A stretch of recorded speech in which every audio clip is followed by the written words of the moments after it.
Hello everyone, कैसे हैं आप लोग? आशा करते हैं अच्छे होंगे, स्वस्थ होंगे और अपनी तैयारी अच्छे से जारी रख रहे होंगे। तो दोस्तों, आज हम लोग इस वीडियो में बात करने वाले हैं यूपी शिक्षक भर्ती। जो यूपी शिक्षक जो भर्ती है दोस्तों, उसके बारे में बात कर रहे हैं। यूपी टेट के बारे में बातें करेंगे और जो यूपी सुपर टेट है उसके बारे में, जो नई नियमावली आई है उसके बारे में बात करने वाले हैं। तो वीडियो को आप लोग एंड तक जरूर देखिएगा दोस्तों।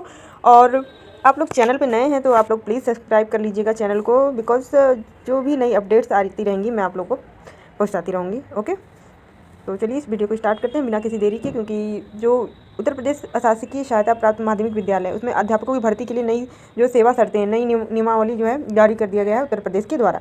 ठीक है ना, तो चलिए देखते हैं उसी के बारे में क्या है ये नियमावली। ओके, उत्तर प्रदेश अशासकीय सहायता प्राप्त माध्यमिक विद्यालय अध्यापकों की भर्ती और सेवा शर्तें, जो नियमावली 2024 और अनुच्छेद जो है संविधान के अनुच्छेद 309 के परंतु द्वारा प्रदत्त शक्ति का प्रयोग करते हुए इस विषय पर समस्त विद्यमान नियमों आदेशों का अतिक्रमण करके राज्यपाल द्वारा जो है उत्तर प्रदेश शासकीय अशासकीय जो सहायता प्राप्त माध्यमिक विद्यालय हैं उसमें नियुक्ति हेतु सेवारत व्यक्तियों की भर्ती और सेवा शर्तों को निम्नलिखित नियमावली बनाती है। तो इसमें दिया गया है कि जो आपका अनुच्छेद 309 के तहत जो है शिक्षक भर्ती हेतु नियमों का जो है दिया गया है। ठीक है ना, उसके तहत जितने भी नियम और कानून है उसके तहत जो उत्तर प्रदेश में अध्यापक की भर्ती हेतु सेवा शर्तें दी गई हैं। तो इसमें देख लेते हैं, इसमें लिखा होगा कि संक्षिप्त नाम और प्रारंभ। यह नियमावली उत्तर प्रदेश अशासकीय सहायता प्राप्त माध्यमिक विद्यालय जो है उसमें कही जाएगी। ठीक है ना, नियमावली 2024 यह कही जाएगी और यह तुरंत प्रवृत्त होगी, यानी कि यह तुरंत ही लागू होगी दोस्तों। परिभाषाएं जो है, जब तक कि विषय या संदर्भ में कोई बात प्रतिकूल ना हो,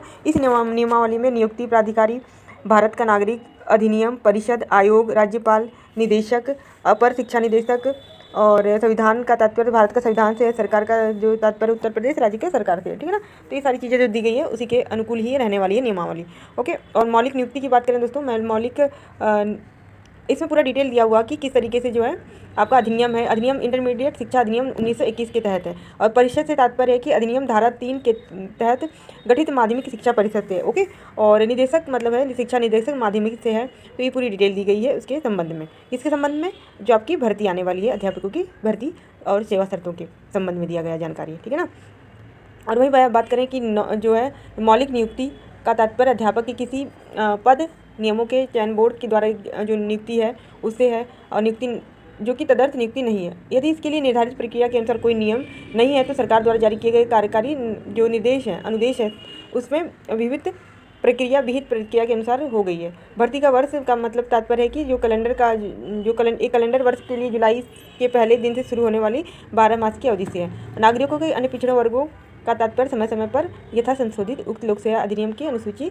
में जो नागरिक पिछड़े वर्ग के हैं उनसे संबंधित है। ओके, वहीं अध्यापक का तात्पर्य है कि उत्तर प्रदेश अशासकीय प्राप्त जो सहायता प्राप्त माध्यमिक विद्यालय में शिक्षण हेतु अनुदेशन के लिए नियोजित किसी व्यक्ति से है, और जो कि प्रधानाचार्य, उप प्रधानाचार्य और प्रधान अध्यापक भी सम्मिलित होंगे, है ना। तो ये सारी चीज़ें दी गई। और वही बात करें, देखिए श्रेणी 1 की भर्ती के इंटरमीडिएट के लिए प्रवक्ता श्रेणी के लिए जो भर्तियाँ हैं उनमें जो है आपका ये सारी चीज़ें दी गई हैं। देखिए कि इसमें लिखा हुआ है कि जो श्रेणी एक में जो आपके इंटरमीडिएट कॉलेज के प्रधानाचार्य आ जाएंगे और हाई स्कूल का प्रधान अध्यापक आ जाएगा। तो 100% जो आयोग के माध्यम से ये सीधी भर्ती होगी आपकी। ठीक है ना, और इसकी भर्ती प्रक्रिया जो है आपकी सेकेंड श्रेणी जो है प्रवक्ता श्रेणी के अध्यापक होंगे जो कि 50% है जो आयोग के माध्यम से सीधी भर्ती होगी, और 50% जो है प्रशिक्षित स्नातक जिन्होंने LT श्रेणी में से जिन्होंने भर्ती के प्रथम दिवस को इस रूप में 5 वर्ष की सेवा पूरी कर ली हो और नियम 6 के अधीन पद के लिए विविध अपेक्षा अर्हता रखता हो, है ना। और जो थर्ड श्रेणी में आएगा यानी तीसरी श्रेणी में प्रशिक्षित स्नातक श्रेणी के अध्यापक होंगे, वो जो है आयोग द्वारा 100% जो है आयोग द्वारा सीधी भर्ती होगी। परंतु ऐसे इंटरमीडिएट और हाई स्कूल यहाँ की संबंध प्राथमिक अध्यापक उत्तर प्रदेश हाई स्कूल का इंटरमीडिएट कॉलेज अध्यापकों अन्य कर्मचारियों वेतन भुगतान अधिनियम 1971 के उपबंधों के अधीन वेतन प्राप्त कर रहे हैं, उनमें 75% सीधी भर्ती द्वारा भरे जाएंगे। यानी कि देखिए आप लोग को कहा गया कि 100% सीधी भर्ती तो होगी, लेकिन क्या है कि जो इंटरमीडिएट में या जो हाई स्कूल में जो कार्यरत हैं उनमें 75% का है जो आपको 25% पद भरे जाएंगे। ठीक है ना, परंतु यह और है कि जहाँ की भर्ती वर्ष में पदोन्नति के माध्यम से भी भर्ती के लिए कोई पात्र अभ्यर्थी उपलब्ध ना हो तो सीधी भर्ती के माध्यम से भरे जाएंगे। यानी कि हैं उन्होंने वहाँ पे जो अवेलेबल नहीं होंगे पदोन्नति के लिए, तो वो सीधी भर्ती के माध्यम से जो है भर्तियाँ होंगी, जो कि तीसरी श्रेणी में यानी कि प्रशिक्षित स्नातक श्रेणी में जो अध्यापक बनेंगे वो लोग। ठीक है, इसके बाद है PRT की बात करते हैं। PRT में जो है दोस्तों, PRT में है आपका संबंध प्राथमिक खंड के अध्यापक। इसमें 100% आयोग के द्वारा सीधी भर्ती हो जाएगी, लेकिन क्या है कि संबंध प्राथमिक खंड जो संबंध प्राथमिक खंड है दोस्तों के अध्यापकों की भर्ती के लिए न्यूनतम अर्हता राष्ट्रीय अध्यापक शिक्षा परिषद के अनुसार ही होगी, यानी कि NCTE जो नियम देगा उसके अनुसार ही होगी, ठीक है ना। PRT की भर्तियाँ जो है, ओके। तो अध्यापकों की कुल संख्या उसमें प्रत्येक श्रेणी के पदों की संख्या उतनी ही होगी जितनी की सरकार नियुक्ति। तो यहाँ पे भर्तियों की संख्या के बारे में भी दिया गया है कि दोस्तों जो पदों की संख्या है, जितना सरकार जो है पद निकालेगा, है ना, पोस्ट निकालेगा, उतना ही भर्ती होगी, ठीक है। और आरक्षण की बात करें दोस्तों तो आरक्षण आपको पता ही होगा कि अनुसूचित जाति जनजाति और अन्य श्रेणियों के अभ्यर्थियों के लिए आरक्षण जो है अधिनियम के द्वारा ही उनको आरक्षण मिलता है, ठीक है ना। और भाग 4 में अर्हताएँ दी गई है। एलिजिबिलिटी की बात करें तो भारतीय नागरिक, भारत का नागरिक होना चाहिए, ये तो आपको पता ही है। तो सारी चीज़ें देखिए आप लोग पढ़ सकते हैं यहाँ पे। तिब्बत शरणार्थी हो तो भारत में स्थायी निवास के लिए 1 जनवरी 1962 के पूर्व भारत आया हो, ठीक है ना। ये जो शिक्षक बन सकते हैं उनके लिए एलिजिबिलिटी है, ओके। और यहाँ पे टिप्पणी भी दी गई है कि एक अभ्यर्थी की जिसके मामले में पात्रता का प्रमाण पत्र आवश्यक है किंतु वह न तो जारी किया गया हो, न ही देने से इनकार किया गया हो, किसी परीक्षा साक्षात्कार में सम्मिलित किया जा सकता है। इस शर्त पर अंतिम रूप से नियुक्त भी किया जा सकता है। और शैक्षिक अर्हताएँ की बात करेंगे तो अध्यापक की विभिन्न श्रेणियों के पदों पर सीधी भर्ती के लिए आवश्यक जो है अभ्यर्थी के पास परिशिष्ट ख में दिए गए पद के सन्मुख ही अर्हताएँ होंगी, यानी कि आपको जो अर्हताएँ दी गई हैं, एलिजिबिलिटी दी गई, उसके जो परिशिष्ट का है उसके अनुसार ही होना चाहिए, ओके। और प्रादेशिक सेना की बात करें, प्रादेशिक सेना में 2 वर्ष तक की अवधि की वो अधिमान्य जो अर्हताएँ हैं, राष्ट्रीय कैडेट, उनको आपका ये सर्टिफिकेट होना चाहिए, तभी उनको क्या लाभ मिलेगा इन सबका, ठीक है। और आयु की बात करें एज की, तो आयु में जो दोस्तों सीधी भर्ती के लिए आयु जिस कैलेंडर वर्ष में सीधी भर्ती के लिए रिक्त आयु द्वारा विज्ञापित की जाएंगी उसी आधार पर है। 1 जुलाई से लेकर 21 वर्ष होनी चाहिए आपकी, 21 वर्ष, ठीक है। और 40 वर्ष से अधिक नहीं होनी, यानी 21 से 40 वर्ष के बीच ही होनी चाहिए आपकी एज, है ना। एज लिमिट भी यहाँ पे बांध दी गई है, 40 वर्ष के बाद जो है वो अध्यापक नहीं बन पाएंगे, ओके, जिसका भी ध्यान में रखेंगे।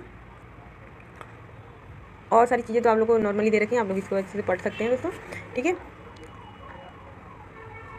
किसी बालिका संस्था में किसी पुरुष अभ्यर्थी की नियुक्ति पर रोक है, क्योंकि जो है कोई पुरुष अभ्यर्थी किसी बालिका संस्था में किसी अध्यापक के पद के लिए पात्र नहीं होगा, ये भी दिया गया है। क्योंकि जो है जो गर्ल्स कॉलेज है दोस्तों, गर्ल्स स्कूल है, बालिका इंटर कॉलेज है, उसमें केवल महिलाएँ ही जो है सम्मिलित होंगी, महिलाओं की ही भर्ती होगी, है ना। ये भी प्रावधान दिया गया है। तो इस तरीके से इसमें पूरा विवरण दिया गया है दोस्तों, आप लोग इसको अच्छे से पढ़ सकते हैं वीडियो को पॉज करके।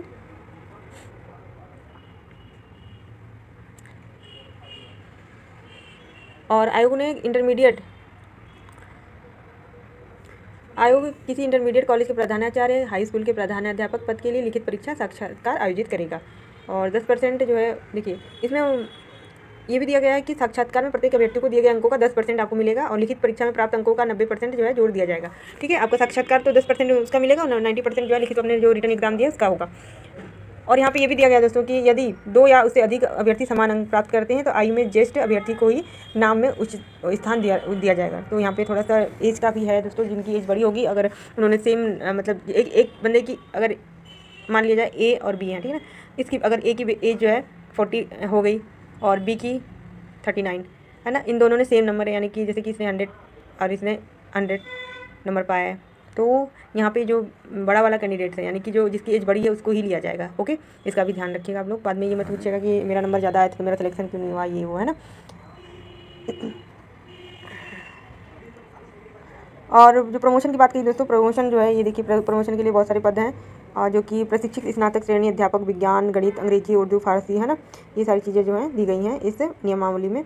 नियुक्ति प्रक्रिया जो है दोस्तों, ये नियुक्ति प्रक्रिया के बारे में भी दिया गया है कि 14, 15, 16 के अधीन तैयार की गई सूची के आयोग नियुक्ति करेगा।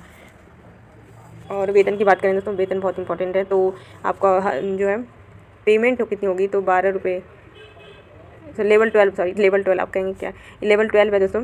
तो इंटरमीडिएट वालों जो कैंडिडेट हैं प्रधानाचार्य के लिए, उनको 78,000 से लेकर 2 लाख रुपये तक आपका वेतन है। बहुत ही मतलब ठीक ठाक वेतन दिया जाता है दोस्तों। और हाई स्कूल के प्रधानाध्यापक के 56,000 से लेकर 1.5 लाख, यानी कि 1.5 लाख तक, और 1.25 लाख तक, 1,76,000, है ना। प्रवक्ता श्रेणी के लिए 47,000 से 1.5 लाख तक वेतन दिया जाता है। तो आप लोग बहुत मेहनत से तैयारी करिए दोस्तों, क्योंकि देखिए यहाँ पे कितना सारा जो पेमेंट आपको दी जा रही है, प्लस और सारी सुविधाएँ दी जाएंगी, है ना। और देखिए इस प्रशिक्षित स्नातक श्रेणी के अध्यापक के लिए आपको 44,000 से 1,42,000 तक, और प्रखंड जो प्राथमिक खंड के अध्यापक उनको 35,000 से 1,12,000 तक जो है पेमेंट दिया जाएगा।